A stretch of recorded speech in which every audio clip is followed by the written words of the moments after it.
Hi, thank you. I'm not sure metrics I am an expert at or in any kind of sense, but I used to do a lot of mathematics a long, long time ago, so I'm not afraid of them. I think it kind of qualifies me in some regard. So this is really subjectivity applied to objectivity. Metrics are objective things. We can measure, we know what the number is, we know what the value is, and I'm here to tell you which ones matter and which ones don't. And I'm not sure I've got a good answer for you. I apologize in advance. So I've been doing a little bit of the DevRel stuff for a while. I started out at BEA Systems, then I went to SpringSource, then VMware, then Pivotal, and I spent the last 3.5 years at Amazon Web Services. We got anybody that uses Amazon Web Services in the room? Well, 1 or 2 hands. Okay, yeah. You know, we got a server or two. We've got a couple of spare ones if you need them. We're happy to help you use the cloud effectively. There's been some remarkable growth at Amazon over the last, well, I've been there 3.5 years, but over the last 10 years or so. So a lot of things that we focus on and trying to improve things. But the thing that Amazon focus on most is our customers. So we've got some. Sounds like there's a few in the room. We've got a couple of these guys are customers. Some of these guys are customers too, actually all of them. And then these guys are customers as well. And now I'm done with the official corporate pitch. Thank you very much. When I thought about what is the question we're trying to answer here, what metrics matter the most for developer relations, I was reminded of the management guru, Peter Drucker. I wasn't reminded, I might have to Google it. Peter Drucker said, if you can't measure it, you can't improve it. Well, I think he said that, because when I Googled it, I also found out that Lord Kelvin, the creator of modern thermodynamics in the 1890s in Scotland, also said if you can't measure it, you can't improve it. And I think it was around before Peter Drucker, so it doesn't really matter. The point is we want to measure things, okay? So we're going to try and measure things, and there's somebody else that keeps telling you want to measure things, and that's this guy. And most of the time he's telling you he wants to measure things because he doesn't believe you're doing your job. Or as Alex pointed out, he doesn't believe that what you're doing is the thing that's the most impactful. And that's actually the bigger lesson to take away from here, is if you're spending your time doing things and you're not doing the things that are the most impactful, then you're wasting a massive amount of opportunity. You're wasting a massive amount of energy. And so we want to make sure that we do the things that make the biggest difference. And this is an important thing to take away here, is there's things we can do all the time to make developers happy, but what are the things that make the biggest difference? So I went to Twitter. Of course, I had no idea. I mean, I Googled the first part of my talk. I had to go to Twitter for the rest of it. And I said, can you tell me what you think the most critical developer relations metric is? Of course, nobody knew that I was feeding this poll information into this talk. And here we got 27% said, oh, it's all about the users. And then 7% it was all about the love from the community. 20% it said it was all about the volume. And 46% said it was all about the money, okay? So I'm going to walk through each one of these, and we'll talk about each of these different types and try to give you some sort of context for it. So let's start with daily active users or weekly active users or monthly active users or whatever you want to call it. I do want to thank Philip Ferrer from Twitter, who pointed out that daily active users is an acronym in German that actually stands for Dummster anzuwendender User, which apparently translates into stupid possible user. That's pretty handy to remind ourselves, but the truth is that lots of people care about users. They're actually a really important part of understanding whether your platform's really being used. It's also really important for other people. I mean, this is AWS, we talk in our public slides here about the number of active users on the platform. You have got to read some really fine print at the bottom to work out what an active user is, okay? This is a user that doesn't work at Amazon that has had an active action on AWS in the last month, okay? So that's the fine print. This is basically a monthly active user from our perspective. Daily active users was a episode. It's the first episode in Silicon Valley in season 4 last month, okay? And Richard Hendricks faked himself into an Uber, kidnapped a VC, and put him in the back of Uber and said, pipe a chat. Yeah, it's got, what did it say? 120,000 daily active users growing at 18% a week organically. And the VC wasn't very happy. You guys watch Silicon Valley, right? Okay. The VC wasn't very happy. He got out of the car. Then he came back and said, well, you hit 1 million daily active users, then everybody will try to kidnap you. So we know that daily active users and user count is important, but there's some things we've got to think about, like how to actually count what a daily active user is. Well, I'm not going to. There's a couple of places I've got some math here, so I don't want to scare you too much. But an active user is the cardinality of the set of IDs uniquely across all events that have happened in a time period that you're considering, whether it's 24 hours or a month or a week or whatever it is, okay? So it's actually not that hard to compute if you know what all your events are. And you're logging, right? You guys log, right? You log user identity and your log trails, and you trail your logs, and you keep track of that information, and you stuff it in your data warehouse. So this is just a simple query. But if you've got a lot of activity and you've got a lot of users, this could run to the billions of events in a small period of time, and you're extracting unique identifiers out of those billion events. That can get expensive pretty quickly. So there's a great blog on HelpShift from a couple of years ago where we talk about different models for computing this. And so there's if you can compute it rawly, that's okay. If you do it just not very smartly, you can go up to about 1 billion users in less than like a 2 gig of RAM, okay? You can do it all in memory. If you want to do it with higher values than that, you can actually do it with different counting techniques that actually have an error rate to them that depends upon the size of the way you do it. And you can do them in a linear style, you can do it in a log-log style, you can do it in a hyper-log style. And I encourage you to read this blog. That's actually fantastic information on how to do that counting. But the truth is that daily active users and weekly active users, they've got a couple of problems with them. First of all, they're a great thing to count. They get lots of people's attention, but they're affected very adversely by externalities. They're a measure of a value, not a measure of an input or a measure of an output. Okay? So, for example, you get featured on TechCrunch, maybe you'll get more daily active users. But you don't know what your activity was that caused you to get more daily active users. You could have some kind of disaster that causes bad press, and all of a sudden there are more people looking at your product or looking at your service. You've got an increase in daily active users. You don't know whether it's good or bad. Daily active users, you can actually have increasing values of daily active users. If you're churning through your users high enough, those people could only be staying for 24 hours, and you get new users right afterwards. It's like a Ponzi scheme for daily active users.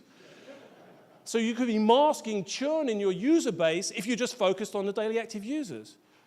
And lastly, how do you know what event you're measuring? Like most of the times when people think about daily active users, you're thinking about either app open or app login or service login or API events. You've got to make sure that event set that you were collecting the ID from, you've got to make sure it's the set that actually makes sense for your business.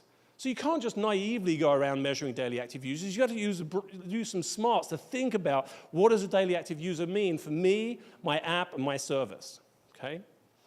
So that's my rant about daily active users. Okay, so you've got to measure them. More is better, usually, but you've got to think about them and not just think about them as a metric, okay?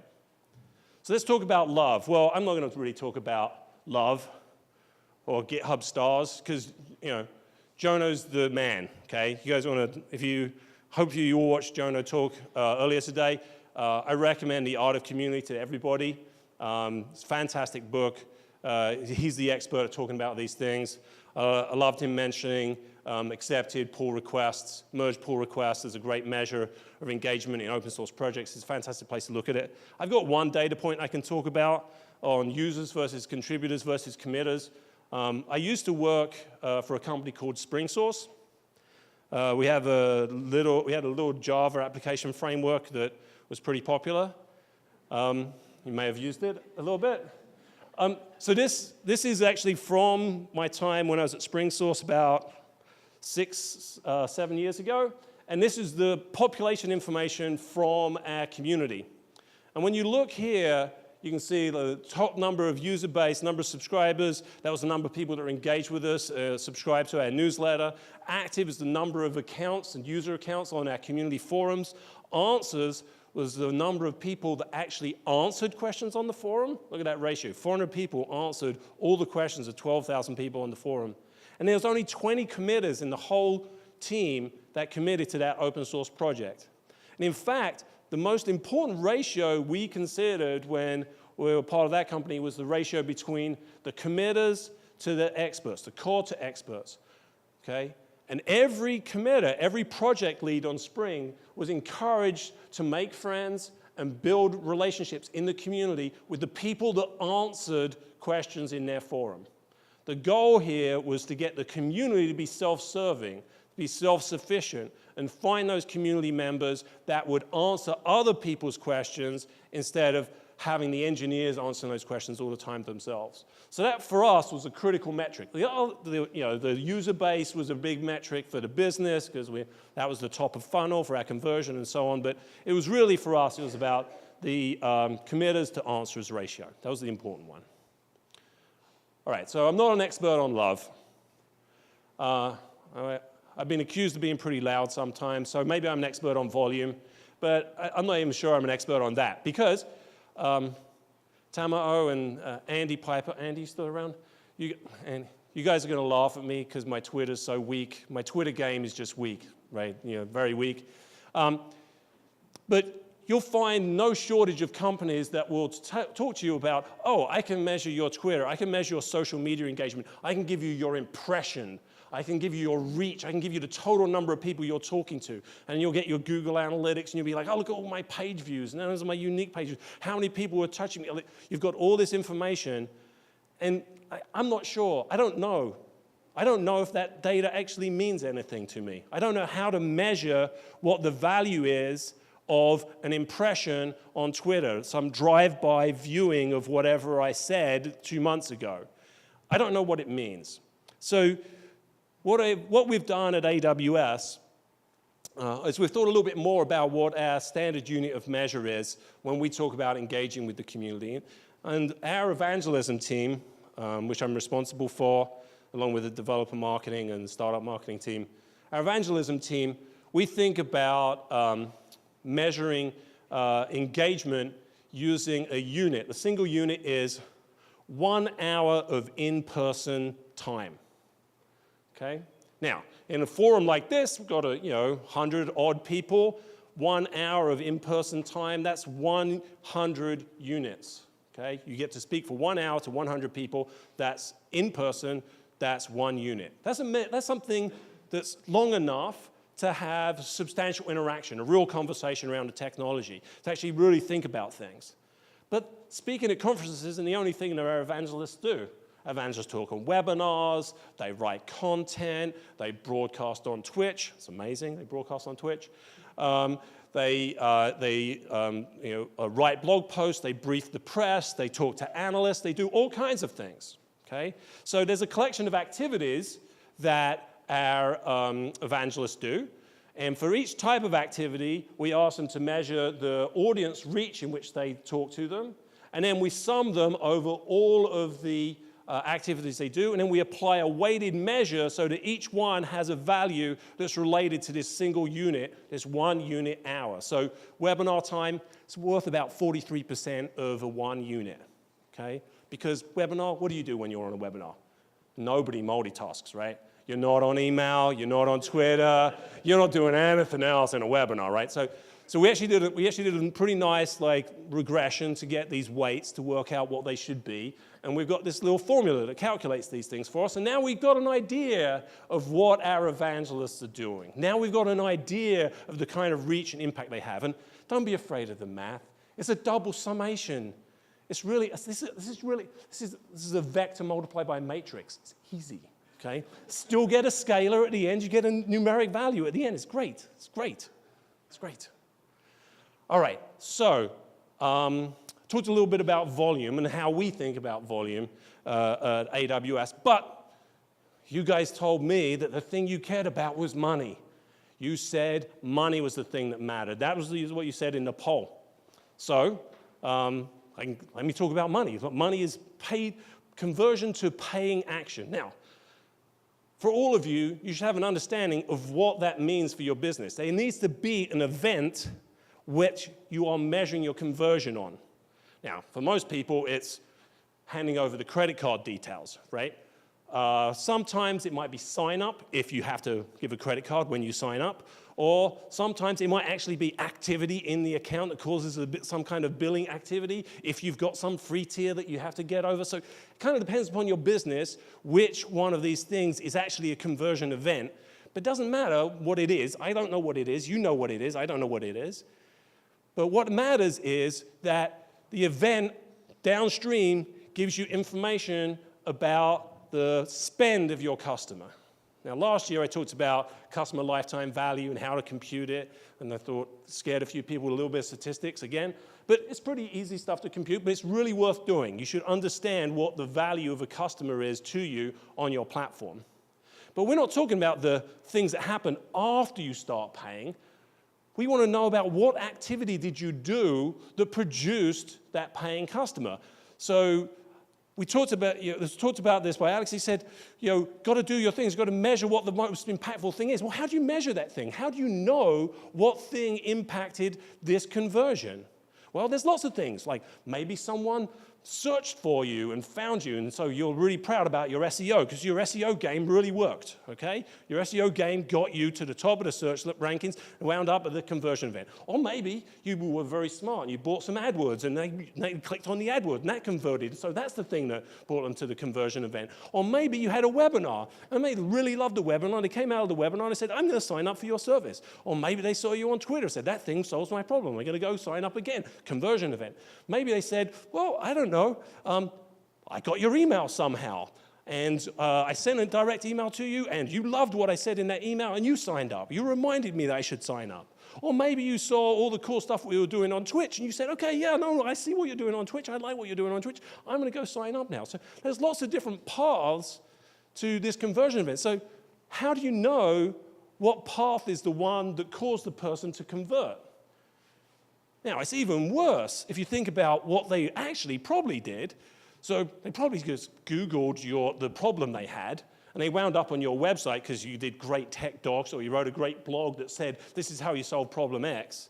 And then they were like, but they didn't really convert when that happened. They were like, yeah, I'm going to have to remember that thing. It was really good. And then after they remembered that thing, they said, oh, yeah, there's a webinar. I'm going to go sign up for that webinar. I'm going to see actually how they do that thing. And then when they watched you do that thing, they were like, very interesting, okay. All right, I signed up for the webinar, so you got my email. Oh, yeah, you sent me an email. Okay, I wound up getting an email from you. Oh, yeah, I remember that thing. And all of a sudden, their buddy on social media says, I'm using product X to solve your problem. They go, yeah, that's the thing. I'm going to go sign up now. I'm signing up now because of the thing I saw on Twitter. Okay? So which one of these things gets the credit for the thing that drove you to the conversion event? Okay? Now, does it matter? Well, I don't know. Is it natural search? Is it the first impression that matters the most? Is it the last impression that matters the most? Is it the one you had the most control over that matters the most? The point is they all matter. They all matter to differing amounts. Okay? So in order to work out which one matters, you really, really should be doing some kind of backtrack analysis about what these things are doing. And that is called a multi-touch attribution model. Okay? Don't be afraid. Be afraid. Oh. Okay? Don't be afraid. Okay? So P is the probability you're going to convert. Okay? P is the probability you convert. Okay? Beta is the probability you're going to convert at step I after engaging at J, at initiative J, action J, which is whether maybe it's the webinar, maybe it's the email. F sub I sub J is the incidence of following I with J for that activity. Okay? All right. You can work all of those things out, okay, with a little bit of R, okay? It's actually pretty easy, okay? And what is this? What is this? It's a double sum of two index coefficients. This is matrix multiplication. It's not scary at all. It's very, very easy. You can go ask your friendly data scientists. They'll do it in their sleep, okay? So what does this give you? This actually gives you information about what channel, which one of those activities has the most relative impact on the conversion.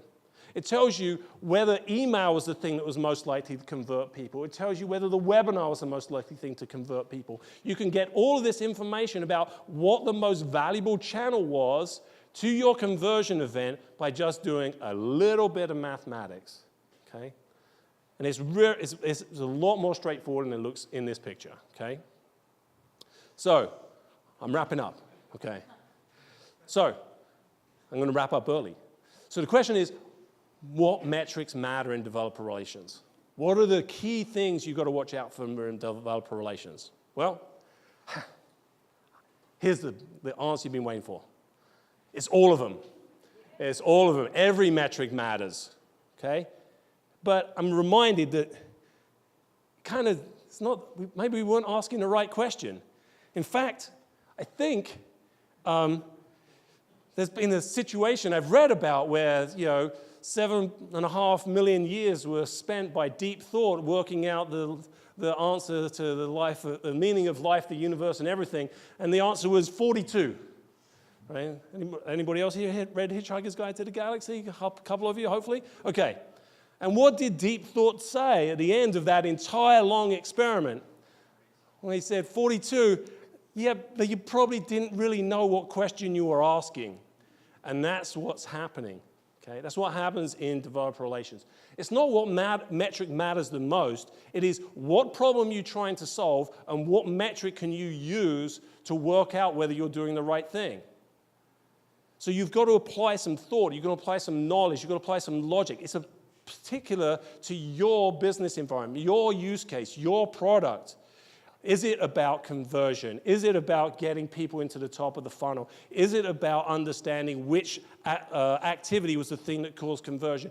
What is going on with your daily active users? How do I know that customers are interested in what I'm doing? Is it about my community engagement?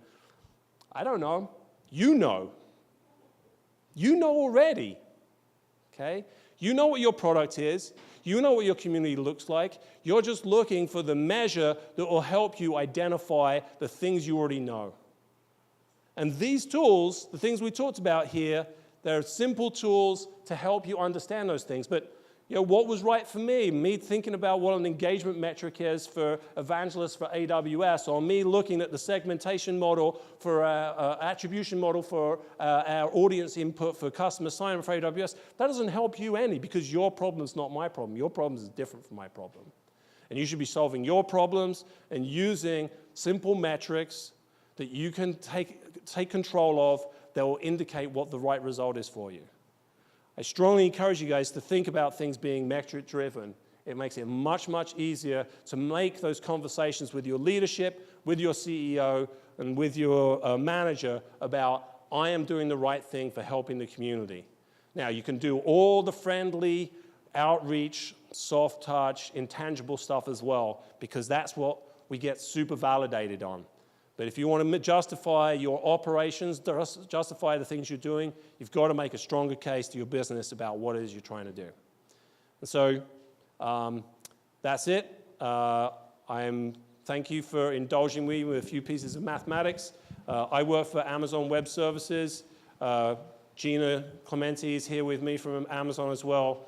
We're hiring developer marketing lead, developer marketing program managers, developer advocates in serverless AI, and I'm thinking of something, trying to come somewhere else. Containers. We're hiring technical evangelists in Japan, Singapore, Germany, London, US, Canada, Mexico, and Brazil. We got some job openings. I hope you guys will come join us. Happy to talk to you about metrics or about working at AWS at any point. Thank you guys for listening. Thank you.